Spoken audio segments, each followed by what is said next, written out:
So if you're one of those ones like me who didn't figure out what your life's purpose was until you were right around the age of 40, don't worry about it. I'll help you figure it out. If you're one of these younger ones and you're like, I already know what it is, or I don't know what it is, I'm trying to get the groove. Okay, this is for you. Like, this is for anybody who's trying to identify this major life purpose so that you can do what you were put on God's green earth for.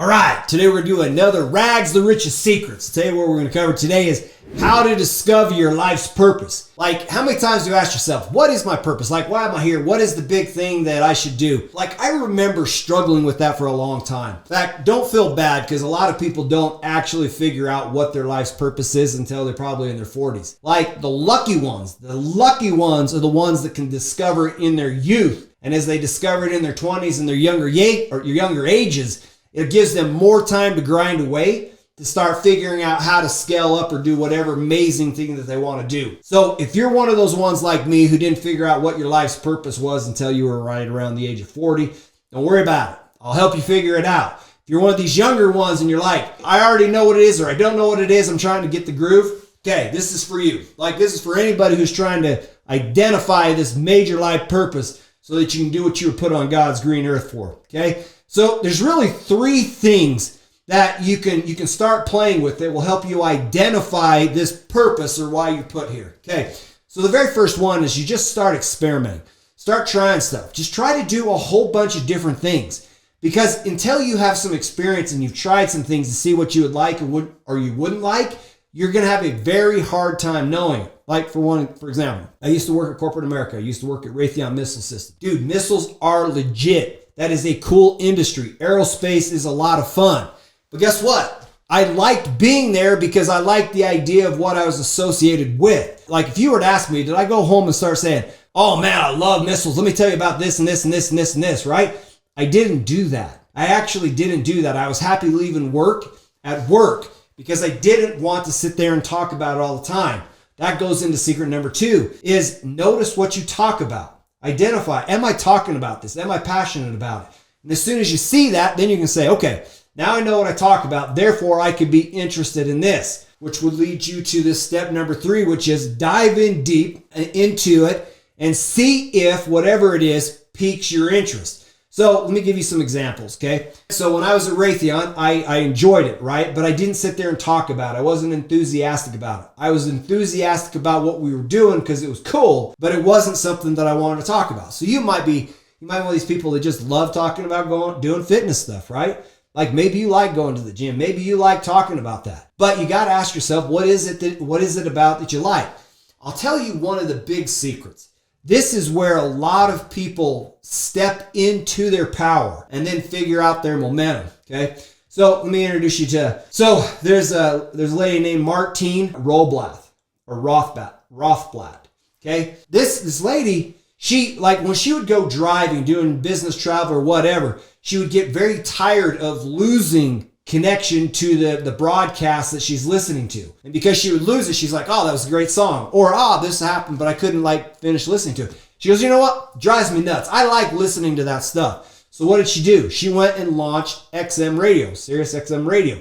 You're like, what? Like, no, everybody told her, dude, that's stupid. Don't you realize, why would anybody pay to listen to the radio when they could actually get that service for free? And so they thought it was dumb. With the exception that it's an enormous industry. It exploded on her, okay? So then if I look at her, and her next thing that she solved is her daughter. Her daughter was diagnosed with a life-threatening pulmonary hypertension. This pulmonary hypertension was basically some sort of blood diagnosis, whatever, that meant that her daughter was in danger of actually dying. And so what did she do? She went on a mission to start figuring out, like, how do I help my daughter? How do I save my daughter? How do I close this gap? And in the end, she actually found some researchers that had some promising information. And what it was is these guys were just about broke. They didn't have enough money to carry on.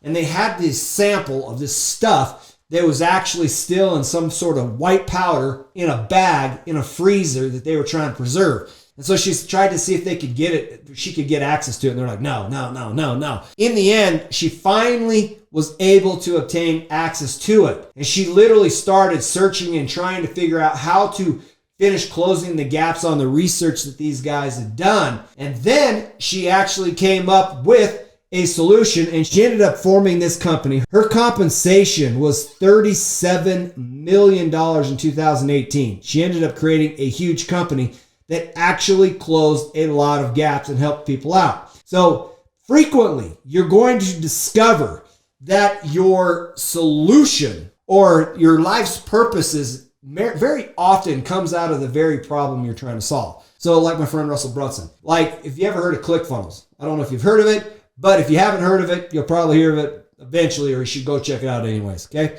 ClickFunnels, what he would do is he was a marketer, and when he would try to take and build a product, he wanted to sell it, he had to go create the website and like a sequence of pages behind it, or his funnels. But when he would do it, it would take his tech guy a whole bunch of time to do it, to connect it, to link it, to connect it to all the different services. They had shopping carts and stuff on it, and then he had to get copy on it. By the time he was done, it was probably a $30,000 funnel. What if it didn't work? What if he spent all that money and at the end of the day, nothing came out the back end of it? And basically his tech guy's like, dude, I'm really tired of doing this. Why don't we do something different? Why don't I create a tool that allows you to build your own funnels without having a techie? Therefore, you can use this thing and then build it, right? And then you don't have to spend tons of time and money. Then we can work on some other stuff. They're like, okay, let's do it. And so they did it. Okay, so that company was founded in 2014. 2014 it was founded.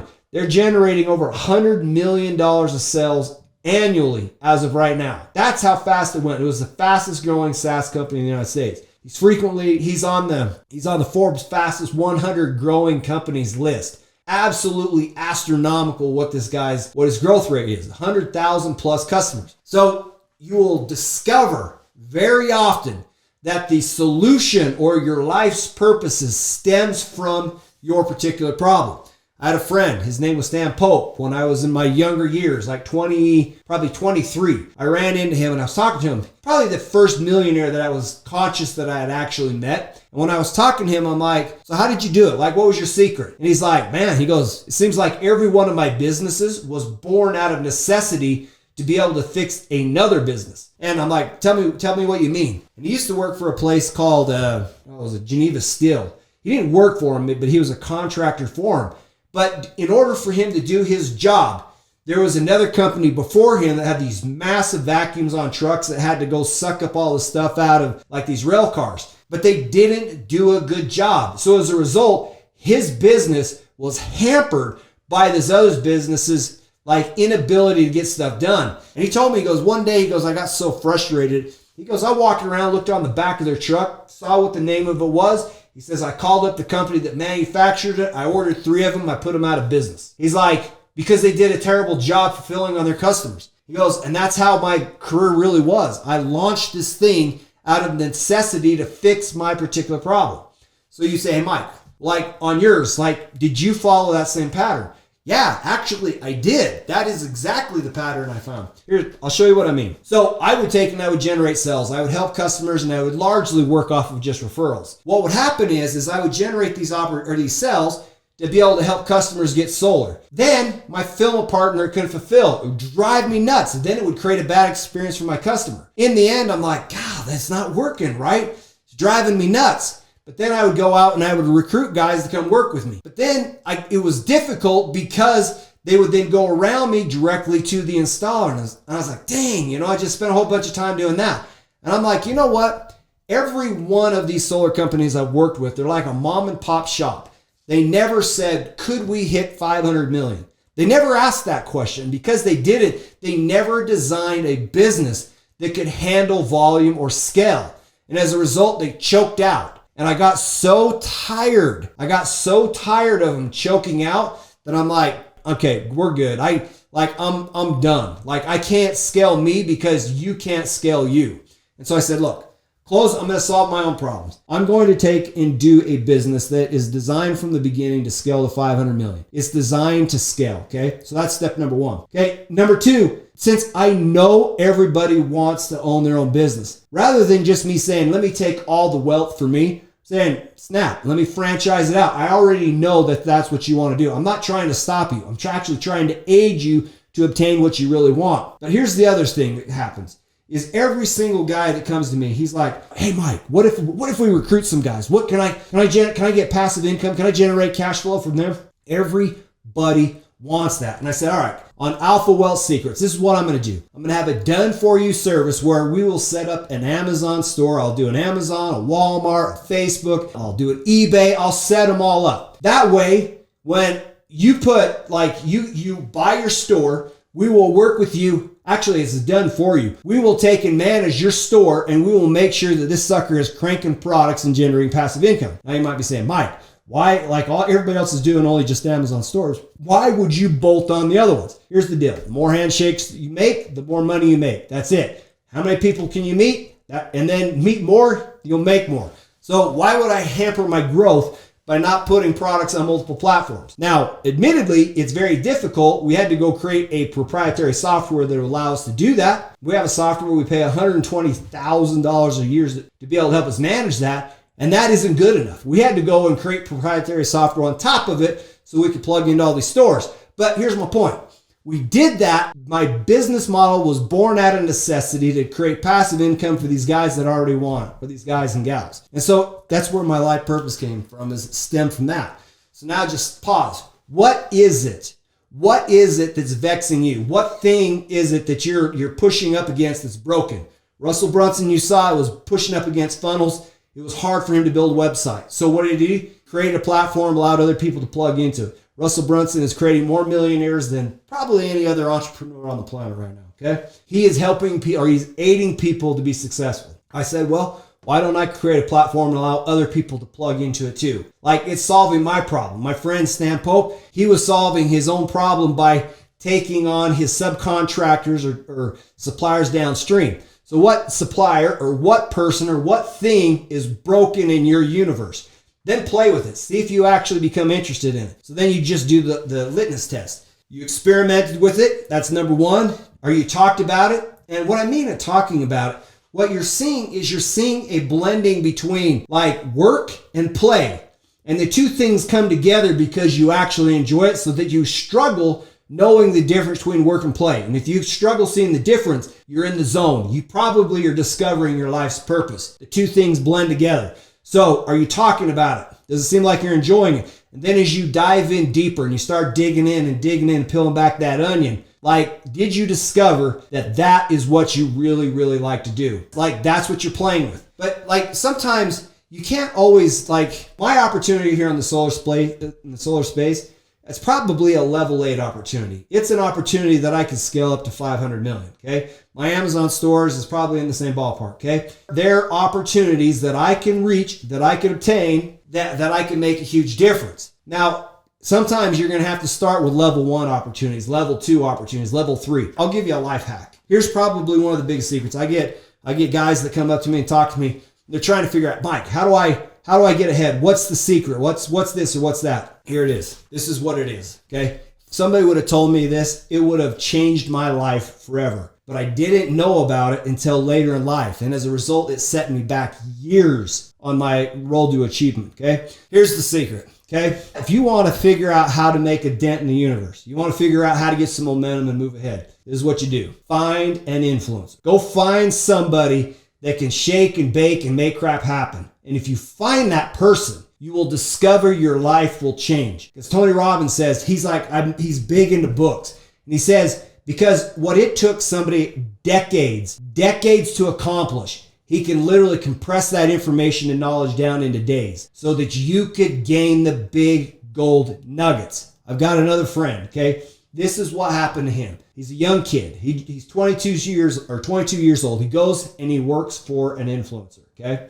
He's working for this influencer. While he was working with this influencer, he learned about sales. He learned about marketing. He learned how to close deals. He learned about funnels. He learned all of the elements that you need to be able to fabricate and scale a business. He was there. He learned it. He observed it. He then took that exact same knowledge, applied it in a different space, and he went from zero to $25 million in less than 2 years. That's the power of connecting with an influencer. That's the power of associating with somebody. When I got my first job, okay, I was a bagger at Albertsons. Like, let me ask you, that skill, what kind of shortage in the marketplace is there for that skill? See what I'm talking about? Or when I was a dishwasher, at a restaurant. Like, what's the marketability of that skill? Like, that job will never pay much because there's no skill in it. But if somebody had come to me and said, Mike, let me tell you what you should do. Go associate with an influencer. Go find one of these influencers. Get in tight with them. Connect. Find any way possible to serve them. Just somehow get into their world. And if you do, it will change your life. That was the secret. You know who Tai Lopez is, right? I know you know. You don't know who Tai Lopez is, look him up. Listen to his story. That is the exact same story that he ran into. He ran into it. And it's basically what he discovered is he became friends with an influencer. Somebody that knew business, understood how business worked. Actually, it was funny when he was telling his story. He was broke. He was living on his parents' couch or on his mom's couch in a trailer home. And he was like, crap, had $37 to my name. And he's like, I got to get a job. I got to go figure something out. So he opened up the Yellow Pages and he found in the Yellow Pages, this dude had a full page ad in the Yellow Pages. He's like, dude, that guy's got money. So he went down there, had an appointment with the guy.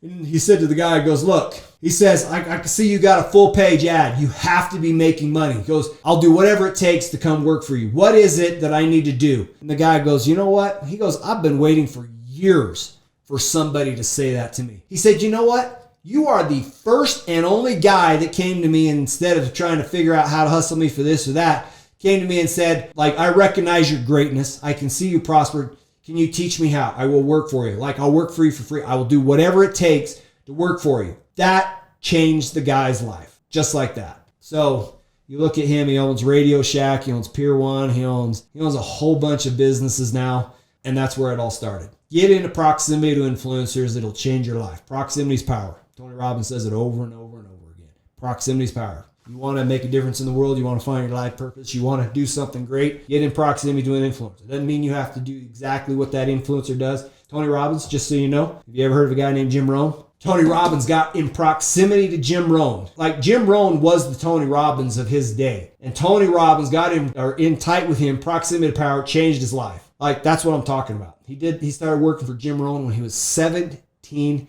years old. Like, he was young. He actually was living out of his car at the time, and that's who he associated with. Imagine what Tony Robbins' life may have turned out like had he gone to work for Albertsons bagging groceries.